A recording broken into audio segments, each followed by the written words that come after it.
Bom, resumo da história.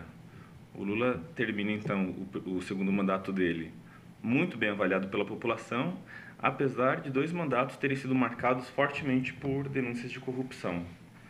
E elege a Dilma, que faz um governo de vários pontos de vista, um governo catastrófico, um governo esse que até o PT tenta se dissociar. Quando eles fazem menção ao governo petista, eles não tocam muito no ponto Dilma, né? Eles fazem associação direta com o Lula, que é o período que todo mundo lembra como um período melhor, assim. E de um lado e do outro, né? De um lado é de verdade. Quem viajou pelo interior do Brasil viu muita comunidade muito pobre melhorando a qualidade de vida das pessoas, mas também tem a ver com o fato de que o Lula pegou um período em que as commodities no mundo foram super bem vendidas, né? Elas estavam com um valor elevado. Então, petróleo, ferro, carne, laranja, café, que é o que a gente vende para o mundo. E aí entrava grana aqui, porque a gente exportava muito. E não só exportava, não só a gente somos um grande exportador, como essas coisas que nós exportamos durante esses 8 anos estavam valorizadas.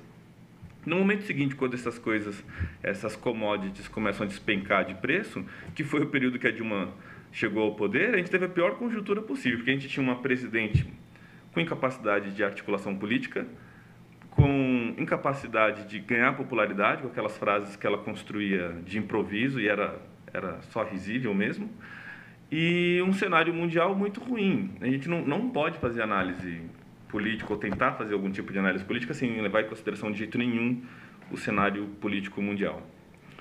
Muito bem. Aí nós tivemos a Copa do Mundo, tivemos o 7-1, tivemos a construção dos estádios, tivemos as polêmicas todas envolvendo. Você pensa, essa mulher não ganha de jeito nenhum, e ela ganhou.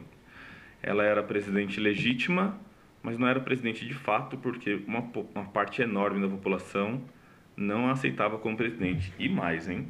Gente que vota em branco e nulo. Ué, você vota em branco e nulo e depois você... eu entendo que as pessoas façam isso, mas é uma contradição você votar em branco, votar nulo e depois reclamar de quem foi eleito. Então, se o Aécio tivesse ganho, também ia se derrubar? São só perguntas, eu realmente não tenho resposta para elas não são perguntas retóricas. A gente chega então agora aqui, a essa altura do campeonato, o país vivendo uma série de complicações, contradições. Antes nós tínhamos o problema da pobreza acentuada, ali nos anos 80, 90, e agora nós temos o problema da pobreza acentuada e de manifestações políticas de violência, que em última instância não são manifestações políticas, né? Mas de muita violência, de muita raiva, da gente tentando ali, parecendo um adolescente raivoso que não está entendendo os pais direito e fica rebelde. Talvez a gente seja mesmo um país adolescente, né? Assim, e muito bravo, sem conseguir sentar. E, não, senta aqui, vamos conversar. Não quero sentar. E sai dando de ombro. E agora, depois de eu ter feito então essa retrospectiva aqui, me desculpem, ela foi um pouquinho demorada mesmo. Agora eu vou fazer o tal do exercício de imaginação que eu vim pensando para cá. Primeiro, um primeiro cenário. Tem que levar em consideração o que eu falei lá no começo, da gente não ter capacidade, não ter condições de ter acesso aos fatos, a gente tem acesso às interpretações. Os caras estão lá divulgando notícia, eles estão tomados de um ponto de vista. Tentam ser isentos, eu não duvido, é que a humanidade, a condição humana não permite que seja completamente isento. Essa é a questão. Então, você assiste Globo News, você tem um ponto de vista de mundo, de quem teve um tipo de história. E não são culpados por ser esse aqui, não tem como ser de outro jeito, entendeu? Então, o primeiro cenário que eu quero construir. Num primeiro cenário, a gente pode ter a possibilidade de, olha só, o Lula, de fato, foi um sujeito espetacular do ponto de vista intelectual, porque se transformou no maior ladrão da história do país. E o maior, porque foi o que somou o maior montante de dinheiro. La Casa de Papel perde feio para esse esquema de corrupção. Porque os caras invadiram na Espanha a Casa da Moeda. O Lula, então, conseguiu invadir o centro do poder de um país enorme, que é o Brasil, né? Obviamente.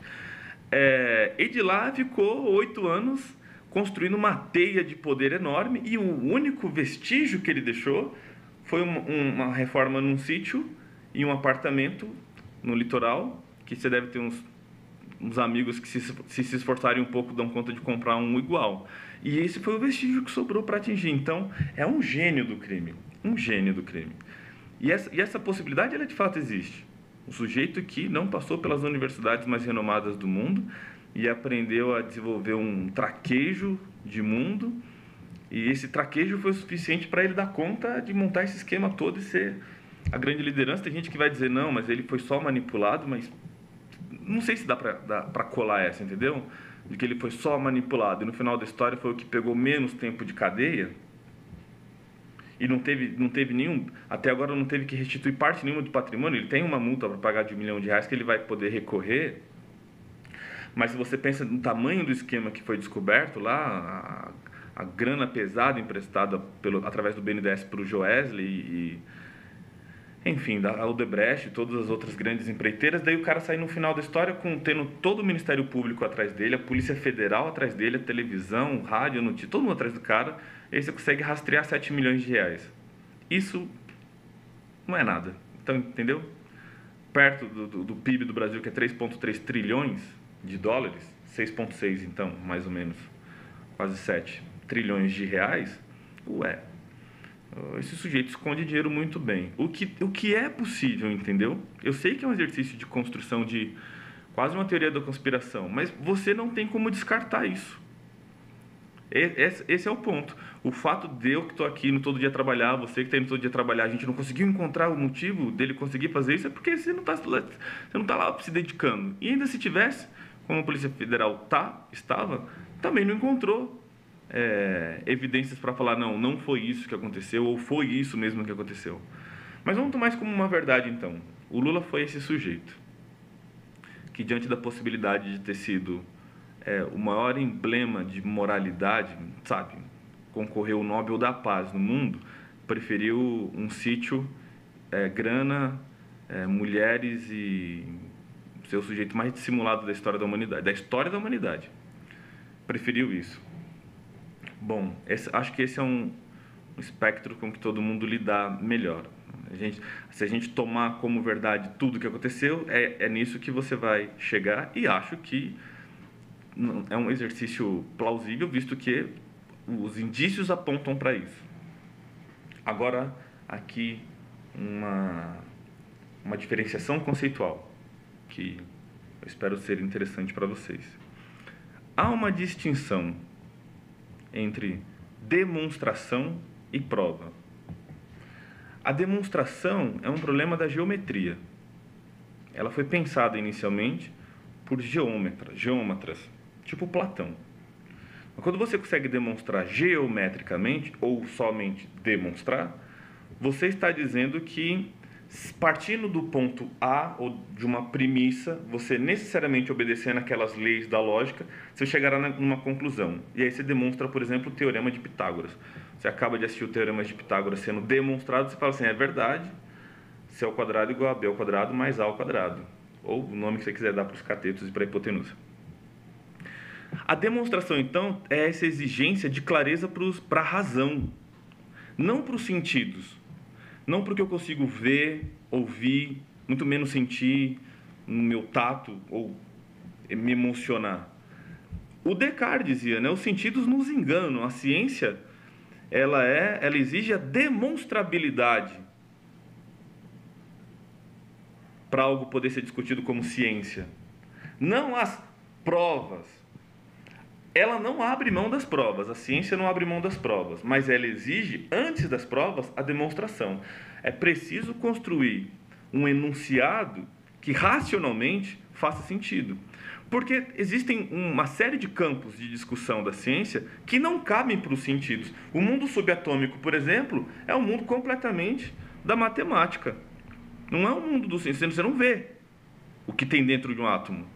Eu até aos 12 anos achava que dava para saber que aquele desenho do átomo era do jeito que o átomo era mesmo. Não, aquilo é um modelo teórico. Que você propõe aquele modelo, aí você faz experiências que corroboram com o modelo teórico e você fala, bom, esse daqui é um modelo. Mas é um modelo, porque não tem como ver. As provas são resultados de empiria.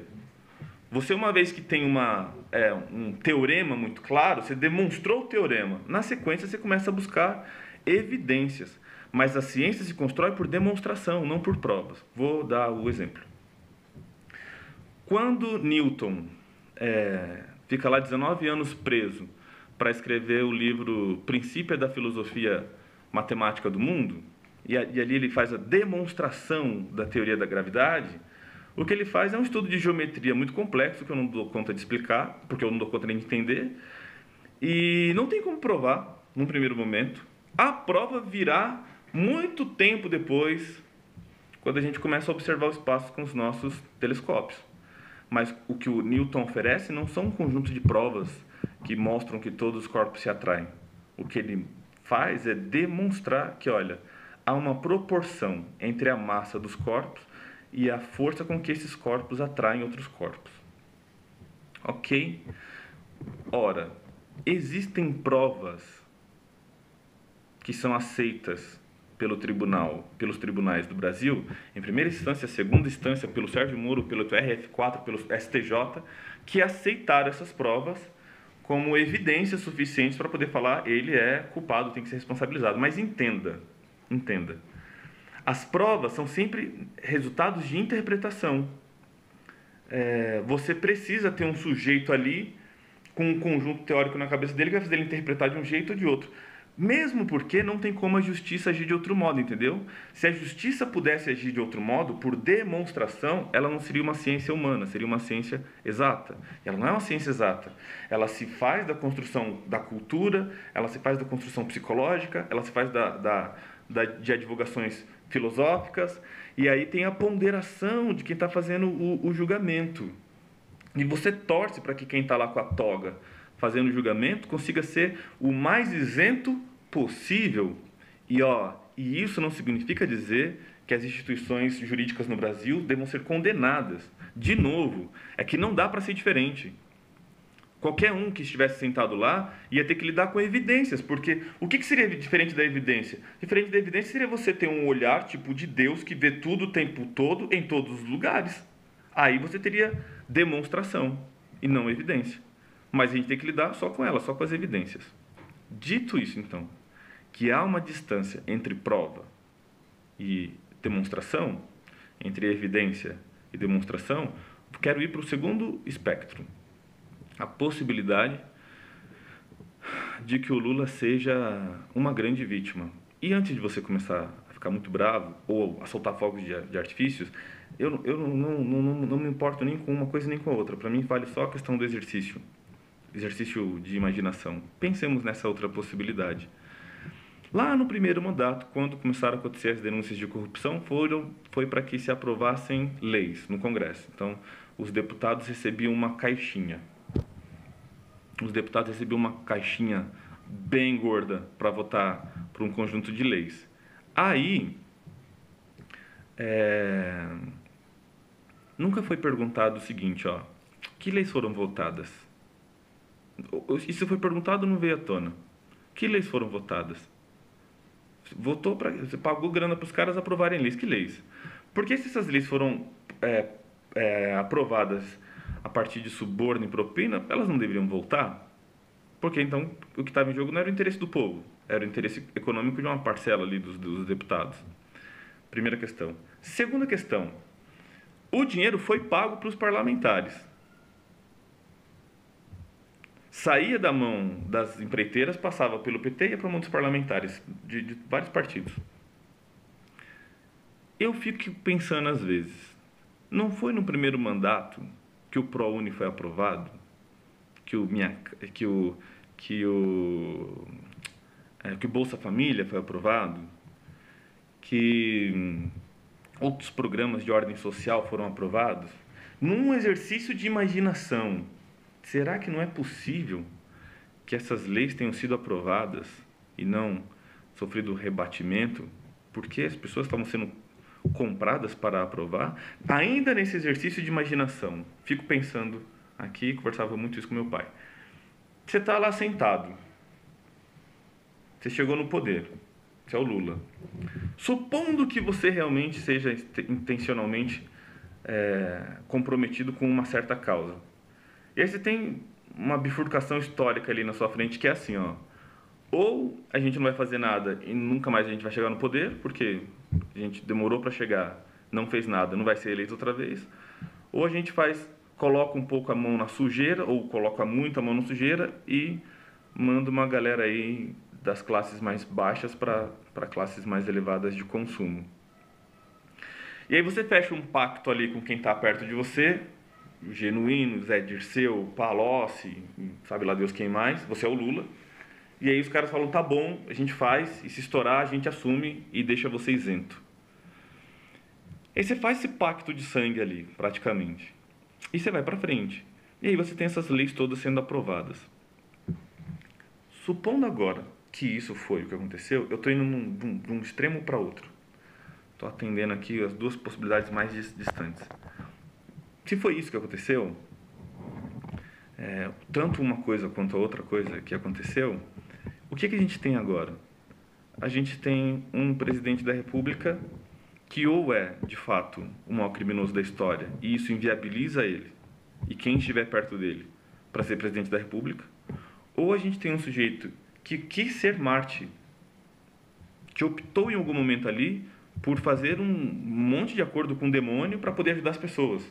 Quis ser Marte, do jeito dele lá, enfim, que a gente nunca vai saber qual foi. Mas isso também inviabiliza ele para ser presidente da República. Porque se ele ganha a eleição hoje, amanhã metade do país está na rua e a outra metade ou vai enfrentar ou vai ficar indignada porque, de novo, a eleição não foi acatada. O fato é que nós não temos como saber se aquilo que estava acontecendo no centro do poder é o que de fato aconteceu. Daqui 50 anos, quando a maior parte de nós nem estiver mais nesse planeta, é que a gente vai ter alguma possibilidade de refletir melhor, profundamente, com documento daí, com gente dando depoimento, que vai sair aqueles documentários que só estudantes se dão o trabalho de assistir, para a gente saber o que aconteceu. Então, alimentar um ódio profundo pelo Lula, não sei se faz mal ao Lula, mas faz um mal danado para quem sente o ódio. Alimentar um ódio profundo pelo Bolsonaro, não sei se faz mal ao Bolsonaro. Acho até que faz, né? Tanto pro Lula quanto pro Bolsonaro. Mas faz mal para quem sente o ódio. O Bolsonaro tem filhos, netos, esposa, irmãos. O Lula tem netos, filhos, esposa, irmãos. E se a gente tem muita convicção, a gente vai lá, coloca os caras na praça pública e taca fogo. Tem um filme chamado Bruxas de Salem, que acontecia uma coisa, o enredo central do filme é assim, ó. Uma menina, era um período que estava caçando bruxa para tudo quanto é lado. O demônio estava aparecendo em todos os cantos da Europa. Aí tinha uma caça às bruxas. E um dia uma menina quis se vingar, disse que estava vendo o demônio possuindo uma garota. Aí a garota foi queimada. Aí ela percebeu que isso dava poder para ela. E aí as pessoas começaram a indagá-la, questioná-la, se aquilo não estava sendo uma trapaça dela. E quem a atacava também era indicada como a próxima possuída pelo demônio. E de repente as pessoas numa histeria coletiva começaram a perceber, caramba, se eu também não me posicionar contra, se eu não confirmar o que ela está falando, eu vou ser a próxima indicada a ser possuída pelo demônio e eu vou morrer também.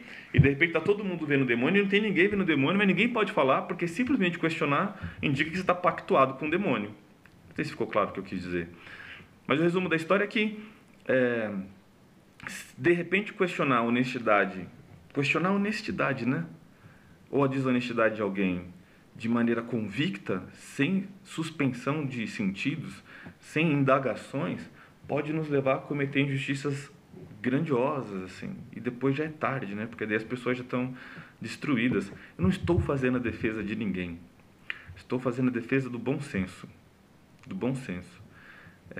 Gosto muito daquele tom do Sérgio Moro quando ele está falando. As pessoas acham que quem gosta dele acha que ele é um sujeito educadíssimo, quem não gosta acha que ele é só um sujeito dissimulado. E aí você fica com a sua opção, tanto faz, para mim. Mas eu gosto particularmente daquele tom, porque aquele tom é assim, olha, eu estou tentando ser o mais isento possível. Vou dar conta de ser totalmente isento? Não, mas estou tentando ser o mais isento possível.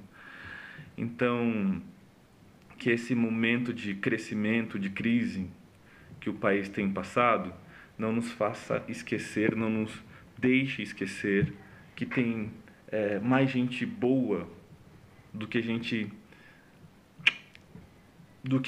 ruim no mundo, mas que mesmo as pessoas que são ruins, elas precisariam mesmo em algum momento lá do passado delas, entende? Terem sido amadas e educadas. E sim, vai aparecer gente aqui agora falando assim, que elas tinham que ser metralhadas e fuziladas, mas falar isso de longe é uma coisa. Se você tiver com a arma na sua mão, ou se tiver que apertar lá o botão para tacar gás dentro da cela e matar essas pessoas, eu acho que a maioria das pessoas não faria isso, não faria, sabe? De ter que olhar assim pro sujeito e fuzilá-lo, só sob muito medo de ser fuzilado também, você acaba fazendo esse tipo de coisa, ou tomado por uma alienação política tal que aí você vira um nazista que faz esse tipo de coisa. Mas um ser humano tomado de suas faculdades mentais razoáveis, ele não fará isso de maneira tão fácil, sem pagar um preço altíssimo dele mesmo perder parte da humanidade dele. A gente alimenta esse discurso de que isso é preciso ser feito, de repente alguém que está desequilibrado um dia esconde uma faca dentro de um jornal e fura a barriga de alguém e a gente acha que só ele estava doente. Ele só canalizou um discurso, não do Bolsonaro, mas um discurso nacional. Você deve ter pelo menos um tio, um vizinho, que vai para o boteco, toma 2 cachaças e consegue solucionar os problemas do mundo inteiro, dando tiro, ou mandando matar, ou metralhando Brasília, ou pegando um avião e jogando em Brasília. A gente faz show de stand-up e eu acho que muitas vezes a gente não consegue ver os fundos de verdade que tem nesses nossos desabafos perigosos. Eu vou aproveitar e falar aqui de um canal no YouTube chamado Caçadores de Bons Exemplos. O casal lá de Minas vendeu tudo que tinha e aí comprou um carro e saiu pelo Brasil inteiro para caçar bons exemplos. As histórias são emocionantes, de pessoas que com muito pouco se sacrificam muito para poder levar o bem às outras pessoas. Inclusive esses vídeos que eu estou fazendo aqui é resultado disso, porque num texto que eu li deles, eles falam que você tem que ser, citam Gandhi, né? Que você tem que ser a mudança que você quer ver no mundo. Eu aqui, com todos os meus defeitos e pecados que eu preciso carregar, acho que não posso me isentar de propor o que eu tenho para oferecer para o mundo, são as minhas perguntas, às vezes mais ingênuas, às vezes não. Então, muito obrigado se você puder ter compaixão e compreensão na hora que estiver assistindo o vídeo e que a gente consiga construir uma reflexão coletiva e que essas ideias cheguem no maior número de pessoas possíveis e que desde o sujeito que está lá construindo organizações para cuidar dos animais da rua, aos outros que estão tentando acolher as pessoas que usam crack e estão perdidas por aí, as pessoas que fundam ONGs para cuidar de mulheres que foram violentadas, enfim, todo esse tipo de trabalho, que fica quase sempre no anonimato, porque a gente assim quase sempre gosta do anonimato, não tem muita vontade de ficar publicando, que fique claro que essas pessoas elas são a maioria. E que todo mundo que a gente uma hora ou outra pode vir a atacar, pode estar conectado com uma dessas pessoas, entendeu? E você não faz ideia de quem foi a mãe do Bolsonaro, por exemplo. E isso precisa falar de maneira muito séria. Você não faz ideia do que essa mulher ensinou. E agora tem que escutar todo mundo batendo no filho. Todo mundo não, né? Uma boa parcela batendo no filho dela. Isso não tira a nossa responsabilidade de fazer crítica ao discurso do Bolsonaro, ou ao discurso do Lula, ou ao discurso do Amoedo, ou ao discurso de quem, ou ao meu discurso. Porque você pode produzir argumentos contra a pessoa e pode construir argumentos contra as ideias da pessoa. E aí toda ideia tem que ser moída, espremida e tirado dela a verdade. Quando a gente entra num debate e perde o debate, é preciso deixar claro que a gente, na verdade, ganhou. Porque você estava ali carregando uma ideia que não se sustentava a sua vida inteira e finalmente apareceu alguém na sua história que conseguiu derrubar aquele conjunto de ideias que estavam te escravizando, porque estavam vendo você ver menos do mundo. Então a gente entra num debate, quando a gente ganha, a gente não ganha nada, né? Porque a gente sai sabendo o que a gente já sabia. Quando a gente perde, a gente aprende. Então há uma vantagem em ter professores, pais, mães e amigos que olham pra gente de vez em quando e dizem, olha, você precisa pensar de novo no que você está falando, né? Coragem de falar isso pra gente, correndo o risco de perder nossa amizade. Olha, pensa melhor o que você está falando. Porque a gente pode entrar numa discussão para ganhar a discussão, a gente pode entrar na discussão para se vingar de alguém, a gente pode entrar na discussão para chegar à verdade. E chegar à verdade é muito difícil, porque como eu mesmo disse aqui, o que a gente tem são interpretações. A gente pode chegar numa interpretação melhor, mais ponderada.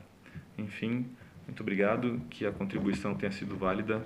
Boa noite, domingo que vem eu publico mais alguma coisa. Até mais.